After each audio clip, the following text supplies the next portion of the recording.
नमस्कार। 2082 चैत्र 25 गते बिहिबार। मौसम विश्लेषण। हाल नेपालमा पश्चिमी न्यूनचापीय प्रणाली र स्थानीय वायुको आंशिक प्रभाव रहेको छ। हाल मौसमको अवस्था। हाल कोशी प्रदेशमा साधारणतया बादल लागेको छ। मध्य प्रदेश लगायत बाँकी पहाडी तथा हिमाली भूभागमा आंशिक बादल लागेको छ।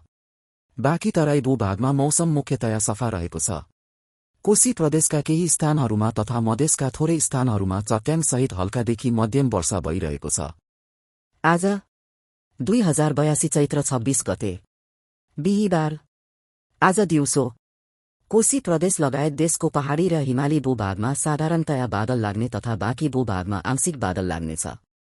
कोशी प्रदेशका केही स्थानहरूमा, बाँकी पहाडी तथा हिमाली भूभागका थोरै स्थानहरूमा तथा मध्य प्रदेशको 1-2 स्थानमा मेघगर्जन चट्याङसहित मध्यम वर्षा हिमपातको सम्भावना रहेको छ। आज राति कोशी प्रदेश लगायत देशको हिमाली भूभागमा साधारणतया बादल लाग्ने, बाँकी पहाडी भूभागमा आंशिक बादल लाग्ने तथा तराई भूभागमा मौसम मुख्यतया सफा रहनेछ। कोशी प्रदेशको पहाडी र हिमाली भूभागका थोरै स्थानहरूमा तथा बाँकी हिमाली भूभागका 1-2 स्थानमा मेघगर्जन चट्याङसहित हल्का वर्षा हिमपातको सम्भावना रहेको छ। चेतावनी तथा परामर्श जारी मिति 2082 चैत्र 26 गते बिहिबार। कोशी प्रदेशका केही स्थानहरूमा तथा मध्य प्रदेश लगायत बाँकी पहाडी तथा हिमाली भूभागका थोरै स्थानहरूमा मेघगर्जन चट्याङसहित मध्यम वर्षा हिमपातको सम्भावना रहेकोले पछिल्लो मौसमी सूचनाको जानकारी लिनुहुन तथा आवश्यक सावधानी अपनाउनु हुन सर्वसाधारण तथा सबै सरोकारवाला निकायहरूमा अनुरोध छ।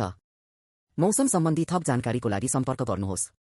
मौसम पूर्वानुमान महाशाखा जल तथा मौसम विज्ञान विभाग, त्रिभुवन अन्तर्राष्ट्रिय विमानस्थल गौचर, काठमाडौँ। फोन 1155 1014 1113 19 1014 113345।